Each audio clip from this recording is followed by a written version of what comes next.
My mission is not to feel. My objective is not to think. I execute orders, and I eliminate targets without prejudice, one way or another. And now I kill my own kind, but not because I'm a traitor. That's because they're the only adversaries worthy of my skill. My name is Agent Zero, and I know which side I'm on. Do you?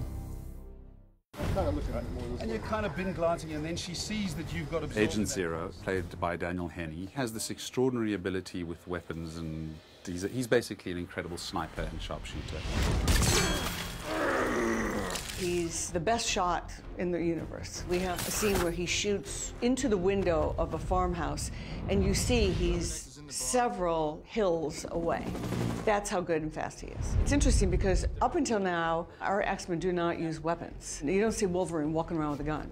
So this gave us a chance to go in that direction with Agent Zero. He's a weapons specialist. He's an assassin slash sniper slash bodyguard and protector of Danny Huston's character, William Stryker. I think Daniel does a fantastic job of finding the sort of smugness of a guy who thinks he's just better than everybody else. Still shooting first, asking questions later?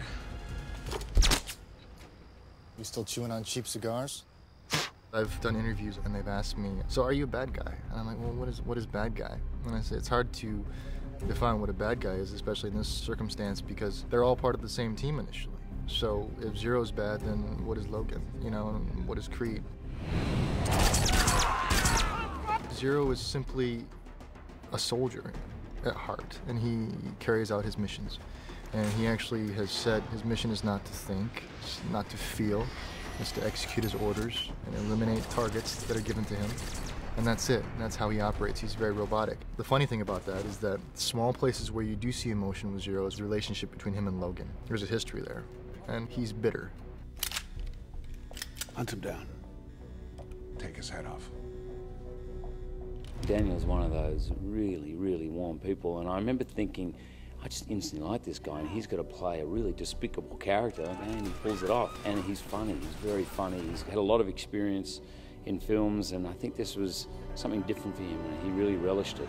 Daniel is the Brad Pitt of Korea. I mean, he cannot walk down the street there without being absolutely mobbed. In New Zealand, he's walking down the street, and he just had complete anonymity until the tourist bus turned up from Korea. And it was the most amazing sight. All of a sudden, from walking down the street, having a good old time, 5 minutes later, the tour bus had left. He'd signed 100 autographs, and he had about 30 teddy bears in his arm that had been gifts. He can never escape, and I think after this movie, he's going to get more fans in a lot of other places.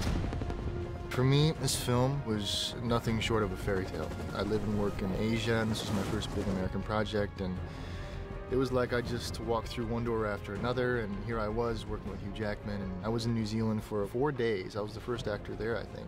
And I was informed that I'm going to be shooting this major action scene with Hugh the next day. I hadn't even met the guy yet, and I was kind of freaking out, you know? But he's an amazing guy, everyone knows that. Don't worry, Nancy, more people die driving than flying. How about from impaling?